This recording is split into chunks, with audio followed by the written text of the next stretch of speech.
ఆర్వీచారి current bill అనే ఈ కథ పతంజలి శాస్త్రి గారి నలుపెరుపు అనే కథా సంకలనంలోనిది. కథ చివరన మిత్రులు నండూరు రాజగోపాల్ గారు కథపై వారి అభిప్రాయాన్ని తెలియజేయడం జరుగుతుంది. శాస్త్రి గారి రచనా ప్రక్రియ, రచనా జీవితం గురించి హర్షణీయంలో ప్రసారమైన ఎపిసోడ్స్ లింకులు ఇదే పేజీలో కింద ఇవ్వడం జరిగింది. లిఫ్ట్ మూసుకోబోతుండగా రజనీ దేశపాండే ఒక్క గెంతులో లోపలికి దూకింది. చారి నవ్వాడు. కనీసం 3 నిమిషాలు ఆదా అయ్యాయి అందామె. లేదా నీ ముక్కు బద్దలయ్యేది, ఏదినేమో నీకే తెలియాలి అన్నాడు అతను. అప్పటికే లిఫ్ట్ గాజు బుడగలో ఆమె డియో కమ్మగా కమ్ముకుంది. వెరీ నైస్, కొన్నావా, బాయ్ ఫ్రెండ్ చేతి కొనిపించావా అన్నాడు మళ్ళీ. లిఫ్టు 10వ అంతస్తు దగ్గర మెత్తగా ఆగి తెరుచుకుంది. బయటికెళ్తూ నెక్స్ట్ టైం యువర్ టర్న్ అంది రజని. లిఫ్ట్లోంచి అతనికి వరండాలో అలలా వెళ్తున్న రజని వంపు తిరిగి మాయమైంది. మిగిలిపోయిన డియో పీల్చుకొని చారి 14వ అంతస్తులో దిగాడు. 11 దాటిన తర్వాత ఎప్పుడో సిస్టమ్ ముందు నుంచి లేచి ఒళ్ళు విరుచుకుని కిటికీ దగ్గరికి కుర్చీ లాక్కొని కిందికి చూశాడు అతను. 100 ఎకరాలు మెత్తని పచ్చికలో లేత కనకాంబరం రంగులో 20 అంతస్తుల పాలరాయి చెట్టు. దానిలో 15 గూళ్ళు దొలిచారు. ఎరుపు పసుపచ్చ పూల చెట్లు ఎండలో మెరుస్తున్నాయి. రాత్రి రాల్చిన రంగు పూలన్నీ కొంగుపరుచుకున్నట్టు అలాగే ఉండిపోయాయి. లోపల చల్లగా, చల్లదనంతో కలిసిన చిన్న పరిమళంతో సహా హాయిగా ఉంది. బయట ఎంత వెళ్తురుందో లోపల అంతే. గోడలకి సీలింగ్కి అతుక్కున్న దీపాలు తెల్లగా మెరుస్తున్నాయి. బుగ్గల్లాంటి నున్నటి నీలపు ఒట్టి నేల మీద భోజనం చేసినా పర్వాలేదు. చారి వారానికి 2-3 సార్లు కిటికీ పక్కన కూర్చుని ఇదే దృశ్యాన్ని చూస్తుంటాడు. 14వ అంతస్తులో అతని ఉన్నతి, చుట్టూరా పరుచుకున్న ఖరీదైన చక్కదనం, లోపల చల్లటి భద్రత చారికి సంతృప్తికరంగా ఉంటుంది. ఆర్వీ చారి ఈ ఏడాది 2వసారి కాలిఫోర్నియా వెళ్ళొచ్చి 10 రోజులు కూడా కాలేదు. విమానం దిగి ఇంటికి కూడా వెళ్ళలేదు అతను. లోపలికి రాగానే జిఎం గారు పిలిపించి అతని భుజం పిండి కంపెనీ ఆనందాన్ని అతనితో పంచుకున్నాడు. చారి వెంట ఆయన గదిలోకి $1 ప్రవాహం రావడం చూశాడు ఆయన. ఇద్దరి ముఖాలు ఇంకా ఎవరూ ముట్టుకొని కొత్త $100 నోట్ల మెరిసిపోయాయి. గంట తర్వాత కంపెనీ కారులో ఇంటికి చేరాడు అతను. లోపలికి వెళ్ళి కూర్చోగానే జ్యోతి ఫోన్ చేసింది. ఫ్రిడ్జ్లో అన్నీ ఉన్నాయి, సాయంకాలం వరకు రాలేనంది. ఓకే లవ్ అన్నాడు చారి. సాయంకాలం 6 దాటిన తర్వాత జ్యోతి కాలింగ్ బెల్ నొక్కే వరకు నిద్రపోయాడు చారి.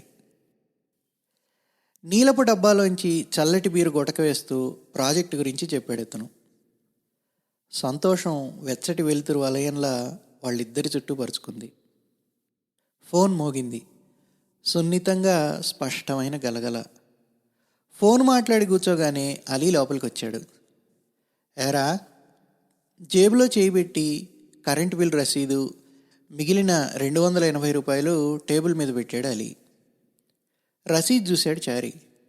ఓ, కరెంట్ బిల్లా, థ్యాంక్స్. ఇదో $50 నోటు తీసిచ్చాడు అతను. ఈ సేవలో కట్నా సార్? Okay, thanks. అలీ సందేహిస్తూ నిలబడిపోయాడు. ఫైల్లోంచి అతని వైపు చూశాడు చారి. ఏమనుకోకండి సార్, బిల్లు చూసినరా సార్ మీరు? చూడకుండా పైసలు ఎలా ఇస్తాను? అవు సార్, గిట్లనే బిల్లు 4 దఫాలు ఇచ్చినారు సార్. మీరు చూస్తలేరు సార్, ఆడిస్తూనే ఉన్నాడు, మీరు జమ చేస్తూనే ఉన్నారు సార్. చాలా ఎక్కువ సార్.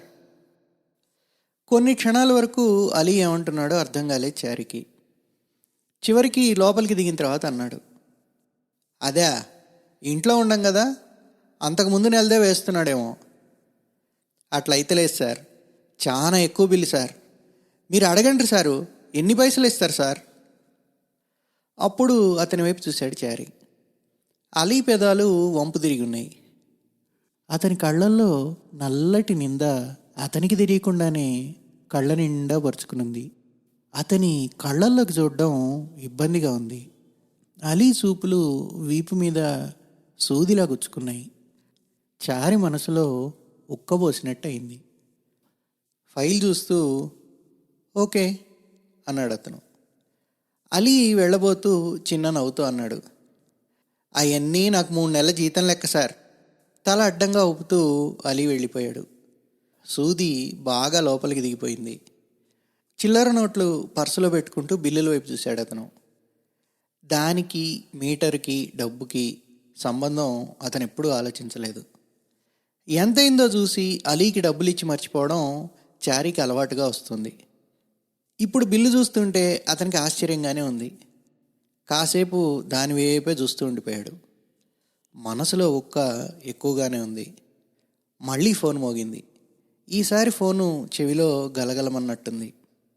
సాయంకాలం వరకు చారికి జారిపడ్డానికి కూడా తీరిక దొరకలేదు. సాయంత్రం తన లేత అరిటాకు పచ్చ కారెక్కుతుండగా పక్క నుంచి వెళ్తూ అలీ సలాం కొట్టాడు. ఇంటికెళ్తూ కారాపినప్పుడల్లా జేబులో చేయబెట్టి బిల్లు దొడుకున్నాడు చారి.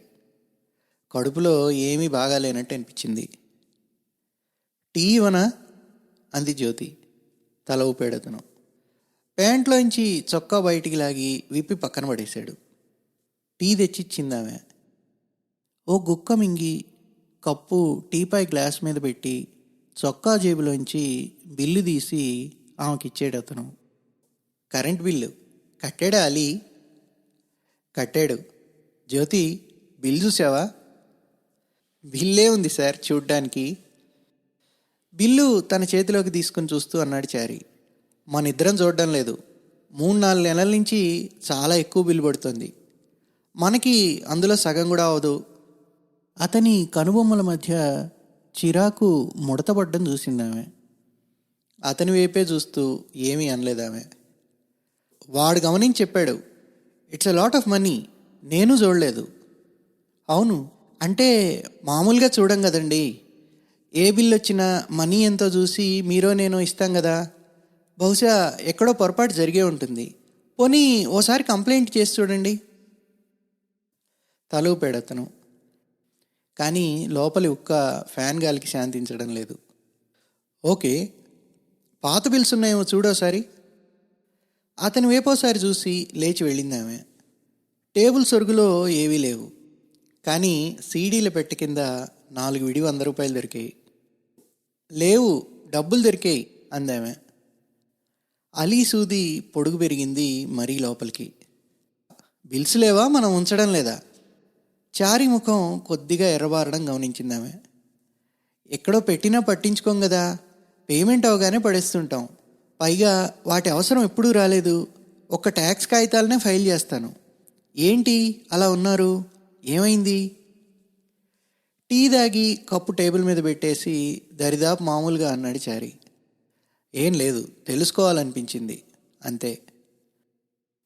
వెళ్ళి స్నానం చేసి రండి, బాగా అలసిపోయినట్టున్నారు. Don't worry. చారి స్నానం చేసి వచ్చి ఉదయం వదిలేసిన పేపర్ వార్తలు చూస్తున్నాడు.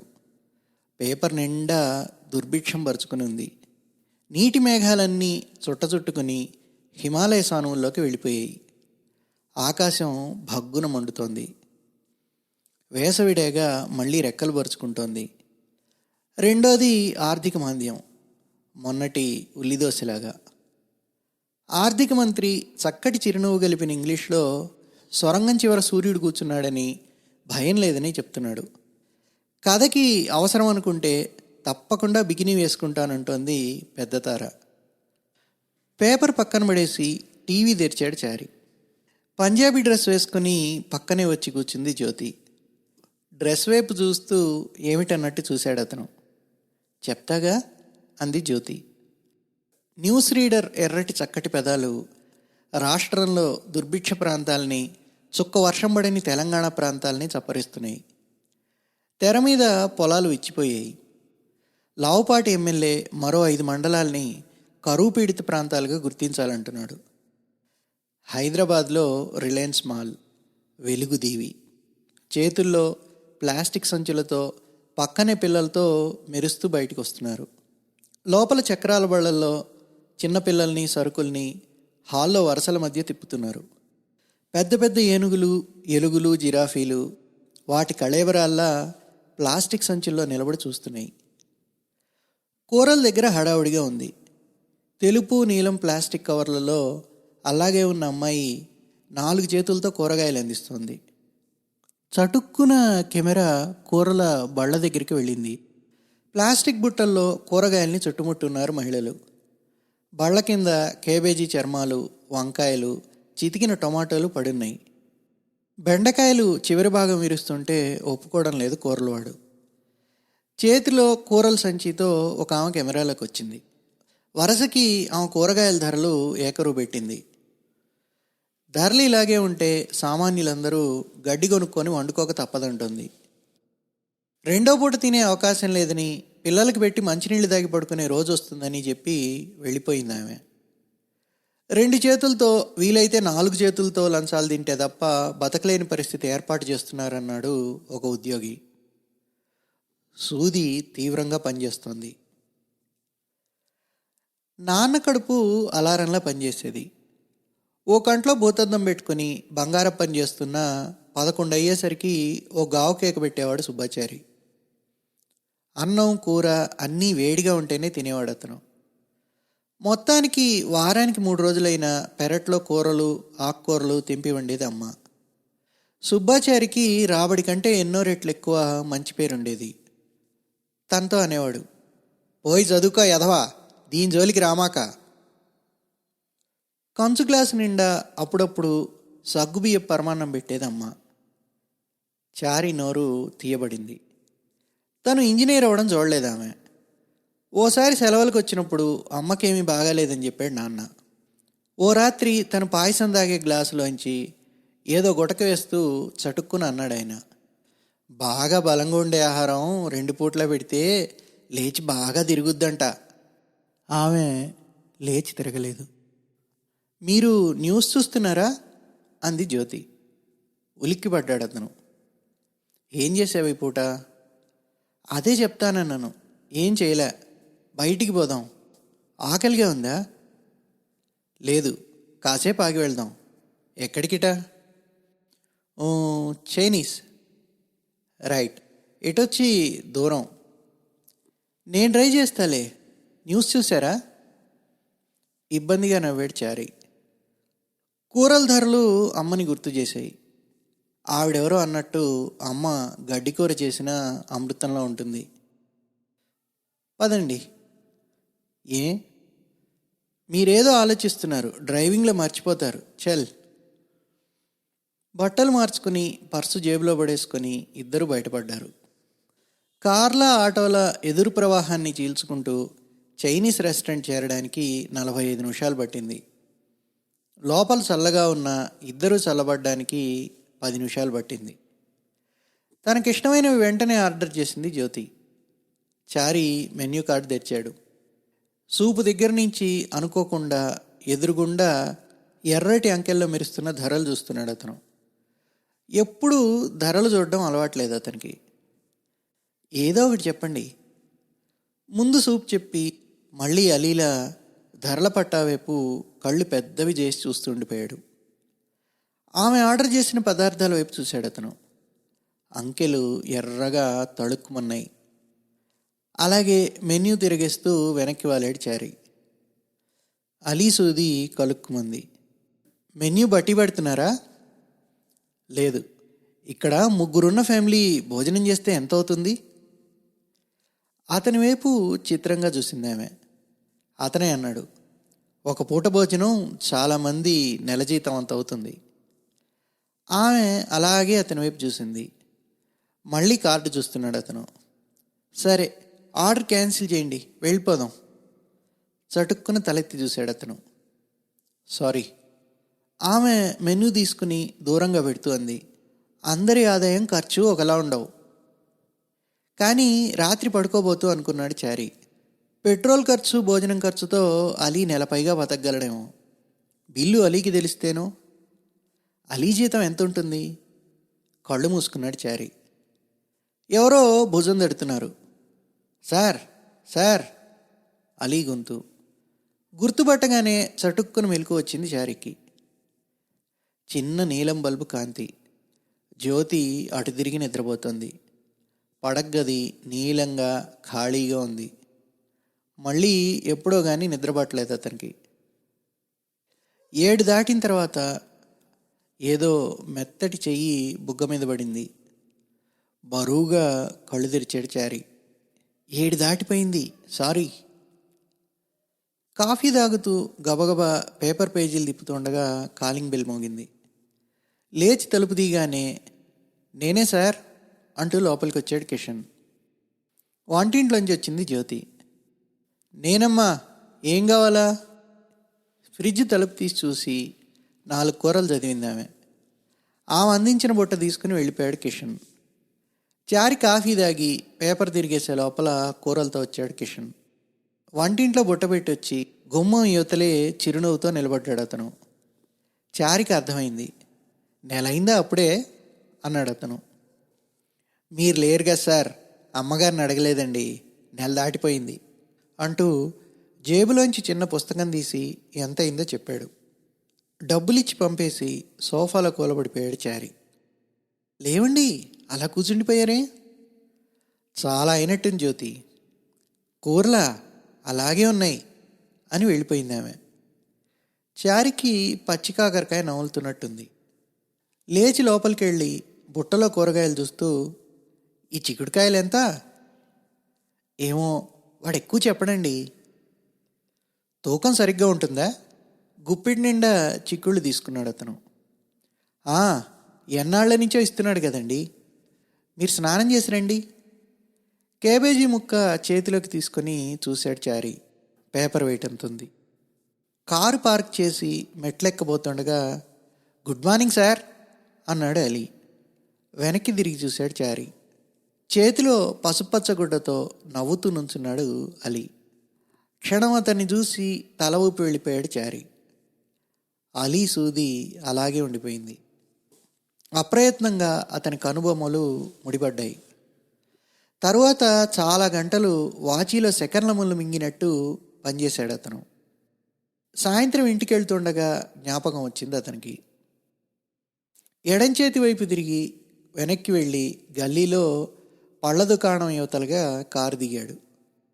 యాపిల్ పళ్ళు, పీచెస్, విచ్చుకున్న ఎర్రదానిమ్మలు, గుత్తులుగా పచ్చలతో చెక్కినట్టున్న ద్రాక్ష గుత్తులు, వేలాడుతూ అరటిపళ్ళు. బోలియా సార్ అన్నాడు కొట్టువాడు. 2-3 బేరం అయిన తర్వాత 4 యాపిల్స్ అన్నాడు చారి. యాపిల్ పళ్ళు చెక్కపెట్టలో మెరుస్తున్నాయి. పళ్ళు తీసుకుంటూ ఎంత అన్నాడు అతను. దేదో సాబ్, మీకు తెలవదా? అయినా నువ్వే చెప్పాలి. పక్కనే వచ్చి నుంచుని యాపిల్ చేతిలోకి తీసుకుంటూ అన్నాడు ఒక ఆయన. చారి నవ్వాడు. డబ్బులిచ్చి మెల్లిగా కారు దగ్గరికి వెళ్ళి తలుపు తీస్తుండగా పక్కనే వచ్చి ఎంత ఇచ్చారు మీరు అన్నాడు అపరిచితుడు. చారీ చెప్పి ఇక్కడే కొంటుంటాను అన్నాడు. అతను నవ్వి కారులోంచి దిగి అడిగితే అలాగే చెప్తారు సార్, అలవాటయ్యి మాలాంటి వాళ్ళకు కూడా మొట్టికాయలు పడతాయి అన్నాడు అపరిచితుడు. ఎంతకిచ్చాడు మీకు? అపరిచితుడు చెప్పి వెళ్ళిపోయాడు. చారి పళ్ళ సంచితో అలాగే నిలబడిపోయి కొట్టువాడి వైపు చూశాడు. గుడ్డతో యాపిల్ పళ్ళకి నగిచి పెడుతున్నాడు.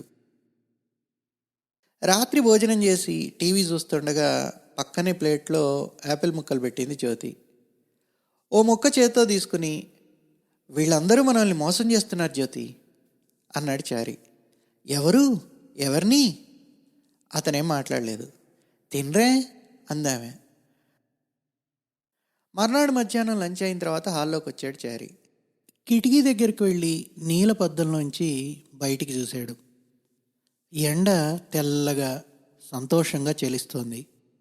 కనిపించిన కాస్త ఆకాశం నీలంగా ఉంది. కర్టెన్ వేసి వెనక్కి తిరిగాడు అతను. ఒక లేత పల్చటి నీలం కలిసిన తెల్లటి వెలుతురు జిమ్ముతున్నాయి దీపాలు. తన గదిలోకి వెళ్తూ రెడ్డి, సగం లైట్లు తీసేయచ్చు అనుకుంటాను అన్నాడు చారి. తర్వాత 5-6 రోజులు అంతకుముందు 5-6 రోజుల్లో మెరకమేయించి రంగు గోళీకాయల్లాగా జారిపోయాయి. ప్రతిరోజు మెట్లెక్కబోతూ అలీ కోసం చూడడం అలవాటైపోయింది. అలీ సూది లోపల పెరుగుతోంది. వాడు కనిపించగానే అతని కళ్ళల్లోకి నిశితంగా చూస్తాడు చారి. ఒక్కోసారి నవ్వుతున్నట్టు, ఒక్కోసారి నల్లగాను నిర్లిప్తంగానూ కనిపించాయి అతనికి. అలీ కళ్ళల్లో తనేం వెతుకుతున్నాడో తెలియడం లేదు అతనికి. అలీతో మధ్యలో మాట్లాడుతుంటాడు. ఓ రోజు, సార్ ఆ బిల్లు కథ ఏమైంది అన్నాడు అలీ. గతుక్కుమని 2 గుటకలు వేసి చలువు కళ్ళద్దాలు మళ్ళీ పెట్టుకుని, నువ్వు అన్నదే రైట్ అని వెళ్ళిపోయాడు చారి. అలీ కనిపించని రోజు చిత్రమైన కలవరం కలిగేది. నిజానికి వాడు కనిపించడం కాకతాళీయం. కనిపించి మాట్లాడితే మరో రకమైన ఆందోళన శ్వాసకోశంలో చొరబడేది. ఒక 5-6 రోజుల్లో ఆర్వీ చారి జీవనం అసంకల్పితంగా అలీ కేంద్రంగా తిరుగుతోంది. Gramophone record సూదిలాగా.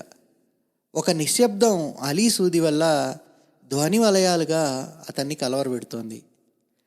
గతంలో కంటే పేపర్ ఎక్కువ శ్రద్ధతో చదువుతూ కరువు, ఆర్థిక మాంద్యం, ధరల పెరుగుదల గురించి ఆసక్తిగా ఆందోళనతో చూస్తున్నాడు. చూసింది నచ్చడం లేదు. ధరలు ఎవరు పెంచుతారు? ఆర్వీచారి జీవితం తలకిందులవ్వలేదు. సుతారంగా, మెత్తగా గోల్ఫ్ కోర్స్ బండిలా నడుస్తున్న దైనందిన జీవనం గతుకులో పడి తేరుకుంది. కుదుపు తాలూకు అసౌకర్యం వెన్నుపూసకు అతుక్కుపోయింది. శనివారం రాత్రి 7 గంటల ప్రాంతంలో చారి పేపర్ చదువుతుండగా కాలింగ్ బెల్ మోగింది. అక్కడే ఉన్నారా అంది వంటింట్లోంచి జ్యోతి. లేచి తలుపు తీశాడు అతను. 2 బుట్టలు నెత్తిమించి దింపుతూ ఒకడు, దించుతూ మరొకతను. నెలకోసారి చౌరస్తాలో ఉన్న డిపార్ట్మెంట్ స్టోర్ నుంచి సరుకుల లిస్టు, రసీదు ఇచ్చి వెళ్తుంటారు ఇద్దరు. లోపలికి తీసుకొచ్చి సోఫా పక్కన పెట్టారు. జ్యోతి రుమాల్తో చేయి దుడుచుకుంటూ వచ్చి, అన్నీ తెచ్చావా అంది.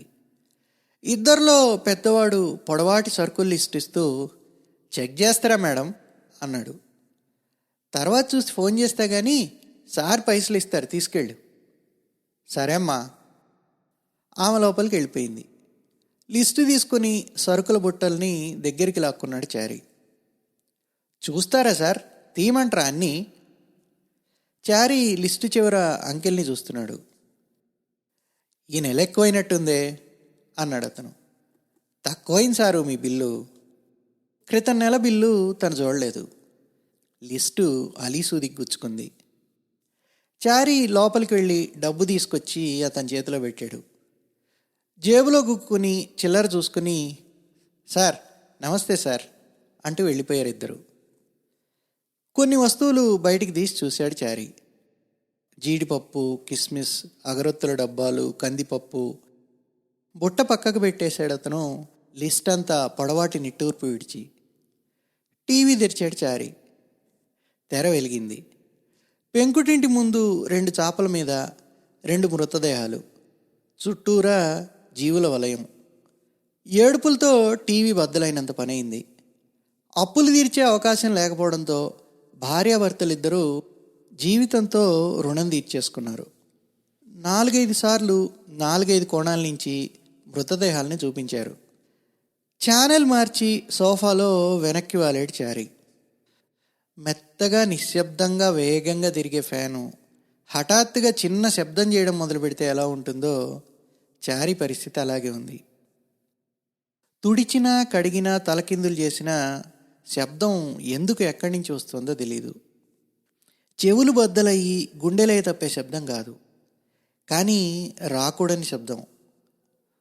అసలంటూ రొద రావడం, ఉపేక్షించి ఊరుకోలేని శబ్దం. గడిచిన 5-6 ఏళ్ల కంటే ఎక్కువగా అమ్మ గుర్తొస్తుంది చారికి. సుబ్బాచార్యుల గాజులు జిల్లాలో ఎవరూ చేయలేరని పేరుండేది. పేరున్న ఊరు చిన్నది. సన్నగా కొబ్బరాకల పెద్ద కళ్ళతో పెద్ద బొట్టుతో తెల్లగా ఉండేది అమ్మ. సుబ్బాచార్య అరుపులతో ఇంటి తాటాకులు లేచిపోయినా ఆమె మామూలుగా ఉండేది. రాత్రిళ్ళు అమ్మతో కలిసి తినేవాడు చారి. క్రమం తప్పకుండా వెన్నెలొచ్చినట్టు ఎప్పుడు తలుచుకున్నా సంతోషంతో నిండిపోయేవాడు. బోలెడు బొచ్చెడు సంతోషం ఆమె మంచం పట్టే వరకు. ఇంజనీర్ అయిన తర్వాత సుబ్బాచారిని బలవంతంగా ఆయన ఒకసారి అమెరికా తీసుకెళ్లాలని ఉండేది చారికి. మరో 4 నెలల్లో అమెరికా అవకాశం ఉండగా హైదరాబాద్ ఆసుపత్రిలో సుబ్బాచారి ప్రాణాలు వదిలేశాడు. ఒరే చంటి, మీ అమ్మ పిలుస్తా ఉందిరా అంటూ. ఓ రోజు మధ్యాహ్నం టీ తాగి పేపరు పెన్సిల్ తీసుకుని లెక్కలు వేశాడు చారి. ఎడంచేతి పిడికల మీద బుగ్గ ఆనించి తీక్షణంగా జీవితాన్ని 10 భాగాలుగా విడదీసి లెక్కలు వేయడం మొదలుపెట్టాడు అతను. తీసేసి కొట్టేసి కలిపేసి మళ్ళీ తీసేసి చాలా ముక్కలైన జీవితాన్ని మొత్తానికి 8 ముఖ్య భాగాలుగా చేసి ఒక్కో దాని ఎదురుగా వాటి ధరలు రాశాడు. పెదాలు బిగించి ఇండిగో ఇన్ఫోటెక్ వారి భవనంలో జీవితం మొత్తానికి ఒక సమగ్రత తెచ్చి తేల్చి కొన్ని అంకెల్లో కుదించిన తర్వాత 2 విషయాలు చారికి అర్థమైనాయి. మొదటిది, తనకు పరిచయమైన అంకెలకి వీటికి సంబంధం లేదు. రెండోది, మొత్తం విడిగా ఇతర లెక్కలతో సంబంధం లేకుండా ఉండడం లేదు. నీరసం ఆవహించింది అతన్ని. సార్ నమస్తే. సన్నగా తెల్లగా సూదిలా ఎదురుగా అలీ నుంచుని నవ్వుతున్నాడు. ఆశ్చర్యంతో చూశాడు అతన్ని. రెడ్డి సార్ పిలిచిండి సార్, పోతా. వాడు అలీయే కదా. ఓకే అన్నాడు చారి. అలీ వెళ్ళిపోయాడు. కాగితం మడిచి సొరుగులో పెట్టాడు అతను. 5 గంటల వరకు మళ్ళీ చారికి జీవితాన్ని అంకెలకి సరిపోల్చడం కుదరలేదు సరిగదా, పని చేయడం ఇబ్బంది అయిపోయింది. అతని కాగితంలో జీవితం కొన్ని అంకెలకి ఒకలాగా కొన్ని అంకెలకి మరొకలాగా కనిపించింది. సాయంత్రం గేటు దగ్గరికి వస్తుండగా కారు కుడిపక్క పచ్చికలో గుచ్చిన సూదిలా కుళాయి పక్కన నించునున్నాడు అలీ. తన కారు చూడలేదు వాడు. కారు మామూలుగా చల్లగా ఉంది. లోపలి ఒక్కపోత ఇబ్బందిగా ఉంది. టైలాగి పక్క సీట్లో పడేశాడు చారి. చీకటి పడింది. నెక్లెస్ రోడ్లో పక్కగా కారాపి పల్లీలు కొనుక్కొని బెంచీ మీద కూర్చున్నాడు చారి. ఒక్కో పల్లి నోట్లో వేసుకుంటూ చాలాసేపు కూర్చుండిపోయాడు అతను. చీకట్లో హుస్సేన్ సాగర్ చుట్టూ వెలుగు. నీళ్ల నలుపులోనే దీపాలతో కెఫ్టీరియా తిరుగుతోంది. గాలికి హుస్సేన్ సాగర్ దుర్గంధంలో వాళ్ళకి సంతోషంగా ఎలా ఉంటుంది? వాళ్ళెవరూ కనిపించడం లేదు. పల్లీలు అయిపోయాయి. చారి గమనించలేదు. పల్లీల వాడు వెళ్ళిపోయాడు. పల్లీలు కొరికి చాలా రోజులైంది. కారం కారంగా బాగున్నాయి. ఓ పొట్లం ఇంటికి తీసుకెళ్దాం అనుకున్నాడు చారి. వాడు వెళ్ళిపోయాడు. వెళ్ళిపోతూ వాడు బాగుండడం కూడా తీసుకెళ్ళిపోయాడు. నోట్లో మాత్రం బాగుంది ఇంకా. రాత్రి జ్యోతి మెత్తగా నిద్రలోకి జారుతుండగా ఆమె భుజం కుదిపి అడిగాడు చారి, జ్యోతి, మామూలుగా సుఖంగా సంతోషంగా ఉండడానికి ఎంత ఖర్చు అవుతుంది?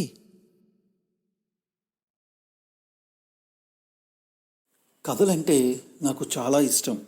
ఎందుకంటే అవి మనం నివసించే దారిని గురించి మాట్లాడుతూ ఉంటాయి అంటాడు ఆండ్రీ డ్యూమస్.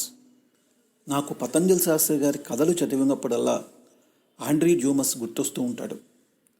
కేవలం ఆయన కథలు మన గురించి, మన జీవితం గురించి, మన జీవిక గురించి చెప్పడం మాత్రమే కాదు, అవి చెప్పే విధానంలో వాటికి హత్తుకుని ఉన్న సాంకేతికత కూడా నాకు పతంజలి శాస్త్రి గారి కథల గురించి పదే పదే మాట్లాడడం ఇష్టంగాను ఆసక్తిగాను ఉంటుంది.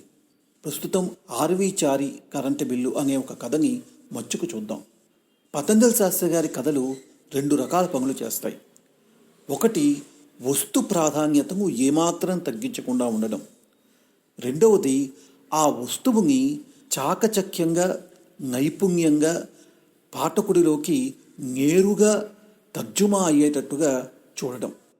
అలా నేరుగా తర్జుమా అవ్వడానికి పతంజలి శాస్త్రి గారు ఎప్పటికప్పుడు ప్రతి కథకి తను అలవాటు చేసుకుంటున్నటువంటి ఒక కొత్త సాంకేతికత కూడా ఒక కారణమవుతుంది. ఆర్వి చారి కరెంటు బిల్లు నిజానికి వస్తుపరంగా చాలా చాలా చిన్న కథ. ఇవాళ మన ఆధునిక భారతదేశంలో ముఖ్యంగా ఈ 21వ శతాబ్దపు తొలి దశాబ్దాలలో ప్రతి కుటుంబము కూడా డబ్బు సంపాదనలో పడి జీవితాన్ని పట్టించుకోకుండా బతుకీడుస్తున్నటువంటి సందర్భం గురించి ఈ కథ చెబుతుంది. అటువంటి సందర్భంలో ఒక చిన్న సంఘటన ఆ ఇంటి యజమాని అయినటువంటి ఆర్వీచారికి మనసులో ఉక్కపోయడం అంటే ఏంటో తెలియచెప్తుంది. ఈ చెప్పడంతో మాత్రమే ఆగిపోదు. మొట్టమొదటిసారిగా పేపర్ నిండా పరుచుకున్నటువంటి దుర్భిక్షం గురించి ఆలోచించేటట్టు చేస్తుంది. అంతేకాదు, పల్లీలవాడు వెళ్తూ వెళ్తూ తనతో పాటు ఆనందాన్ని తీసుకెళ్ళిపోవడం కూడా గుర్తిస్తాడు. ఇలా మనసులో ఉక్కపోయడం, పల్లీలవాడు ఆనందాన్ని తీసుకెళ్ళిపోవడం, పేపర్ నిండా దుర్భిక్షం పరుచుకోవడం లాంటివి గురించి ఆలోచించడం ప్రారంభించిన తర్వాత మొదటిసారిగా తాము తమ జీవితాన్ని జీవించడం లేదని, కేవలం బతుకుతున్నామని గుర్తిస్తాడు. జీవితాన్ని జీవించడానికి, వ్యయాన్ని గుర్తించడానికి చాలా ఉన్నతమైనటువంటి ఒక జీవిక కావాలని గుర్తిస్తాడు. అందుగురించే మనిషి సుఖంగా సంతోషంగా ఉండడానికి ఎంత కావాలి అనే ప్రశ్నతో ఈ కథ ఒక తాత్కాలిక విరామాన్ని తీసుకుంటుంది. పతంజలి శాస్త్రి గారి కథల్లో గొప్ప విలక్షణత ఏంటంటే ఏ కథ కూడా ముగియదు. కథ పాజ్ తీసుకునే చోట అది పాఠకుడిలోకి ట్రాన్స్ఫర్ అయ్యి చదివిన ప్రతి పాఠకుడిలోనూ ఆ కథ తిరిగి ప్రారంభమవుతూ ఉంటుంది.